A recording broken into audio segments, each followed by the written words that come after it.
औज़ुबिल्लाहिमिनश्शैतानिर्रजीम बिस्मिल्लाहिर्रहमानिर्रहीम।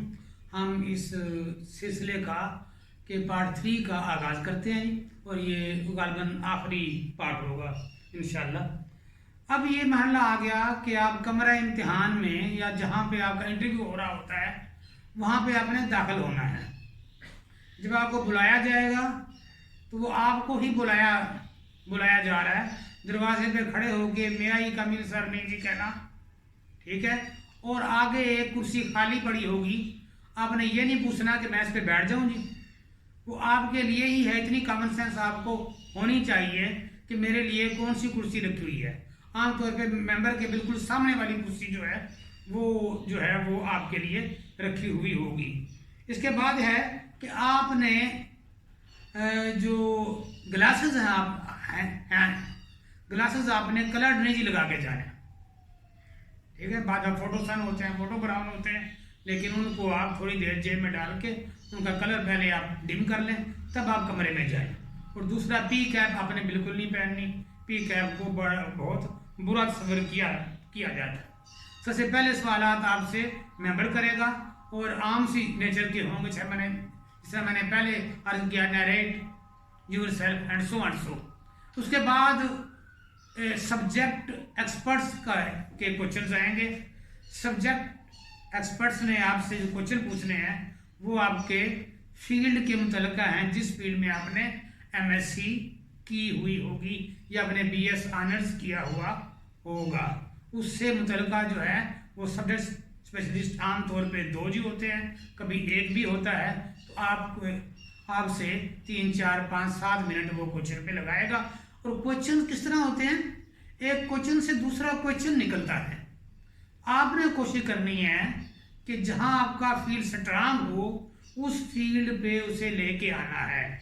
या आपकी चालाकी होगी, मसलन किसी से क्वेश्चन पूछा गया कि जी एरर क्या होती है, उसने कहा वो एरर जी ये वाली होती है और ये मेरे थीसिस में भी है, मैंने थीसिस भी एरर इन वेरिएबल पे किया है, इंस्ट्रूमेंटल वेरिएबल मेरा जी टॉपिक था, और वहां से उसे उस तरफ घेर के ले आए। वो आपसे फिर इकोनॉमेट्स के या आपके सब्जेक्ट से मुतलका क्वेश्चन उसने आपसे पूछने हैं। मतलब है कि आपकी अभी चालाकी होती है कि जो स्ट्रेंथ आपकी है आप उसे उस तरफ लेके आए, लेकिन ज्यादा भी जोर नहीं लगाना धक्केशाही से कि कहीं वो फील करे कि नहीं ये तो मुझे चालाकियां दिखा रहा है बच्चा। चालाकी बिल्कुल नहीं जी दिखानी। मेंबर के सवाल, अच्छा, इन सब्जेक्ट के जब सवाल खत्म हो जाएंगे फिर डिपार्टमेंटल रिप्रेजेंटेटिव बैठा होता है। आमतौर पर उसकी सीट जो होती है वो सब्जेक्ट स्पेशलिस्ट के सामने वाली सीट पे जी होता है वो। तो वहाँ पे डिपार्टमेंटल रिप्रेजेंटेटिव होता है। मसलन अगर आपने लेक्चरशिप के लिए इंटरव्यू देना है तो कोई कॉलेज का नुमाइंदा होगा, कोई हायर एजुकेशन डिपार्टमेंट से होगा, कोई टीचर भी हो सकता है किसी और सब्जेक्ट का। तो वो आपसे पूछेगा आपके इलाके में कॉलेजेस कितने हैं, लिटरेसी रेट क्या है, सो एंड सो, ठीक है। ये आपकी जॉब डिस्क्रिप्शन के बारे में पूछेगा। जॉब डिस्क्रिप्शन आप इंटरनेट से देख के जाइएगा। जिस पोस्ट के लिए भी आप इंटरव्यू देना चाहेंगे उस पोस्ट की आपने जॉब डिस्क्रिप्शन जो है इंटरनेट से भी मिल जाती है और आपको मुतलका शोबे में जाके भी वहां से भी मिल जाती है। तो वो आपने देख के जानी है।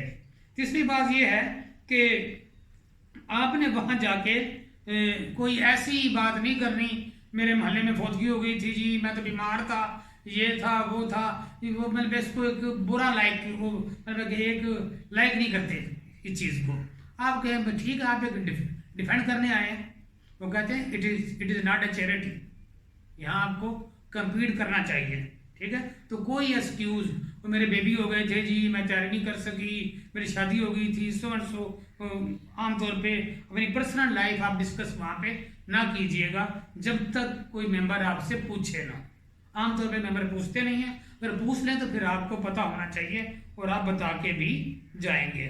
और इसके बाद आज जो आपकी थैंक यू वेरी मच कहेंगे वो, तो आप आराम से उठ के अपना बैग राइट हैंड साइड से उठा के और सुकून के साथ आप बाहर निकल आए। पहले अपनी जो है ड्रेस ठीक करें, अगर आपने छोटा कमीज पहन रखी है तो अपना कमीज ठीक करें और बिल्कुल पीछे देखे बगैर आपने आराम से थैंक यू बोल के और द्वार से बाहर निकल जाना है। अपने पीछे मुड़ के बिल्कुल भी नहीं देखना कि ये चालाकी होती है और ये आपका एक बैड इंप्रेशन जो है वो आप पे जी पड़ता है। एक बात मैं ऐड कर दूं, एक बच्चे से पूछा गया कि जी अखबार पढ़ते हैं, कहते नहीं जी ये सारा टाइम वेस्टेड है। तो उस बच्चे को सिलेक्ट नहीं किया गया था। ये मेरे तजर्बे में आया है। बच्चा बिल्कुल ठीक था, हर लिहाज से फिट था। कहा गया जी जो बंदा इंफॉर्मेशन से, हालात हाजरा से वाकफ नहीं रहना चाहता तो बच्चों को क्या वो सिखाएगा। लेक्चरशिप का वो सेशन बोर्ड था और वहाँ पे उस बेचारे के साथ मिसहैप हुआ था। तो लिहाजा आपने उस दिन का अखबार ही पढ़ना है। और ये बिल्कुल नहीं कहना कि मैंने ये अब आपकी हॉबीज़ के बारे में भी पूछा जा सकता है। और हॉबी वो जी बताएं जिसमें आपको बाकायदा ग्रिप हासिल हो। बादा बच्चे वहाँ पे ऐसी हॉबी बता देते हैं, मसलन नावल पढ़ना जी, और वो नावल आपको आते नहीं होते, क्योंकि जितने भी वहाँ पे मेंबर होते हैं आमतौर पे CSP ऑफिसर होते हैं और उनके कोर्स में बानो कुदसिया के नावल मौजूद होते हैं और भी नावल होते हैं। तो वो फिर आपको कहीं ना कहीं जो है वो फिर आपका वीक पॉइंट तलाश कर लेते हैं। इसलिए ऐसी चीज़ ही बताएं जिस पे आपका पूरा का पूरा ग्रिप हासिल हो और बाकी आपको आती हो। थैंक यू वेरी मच जी। Wish you good luck. Allah करे आप सारे कामयाब हों। Thank you very much.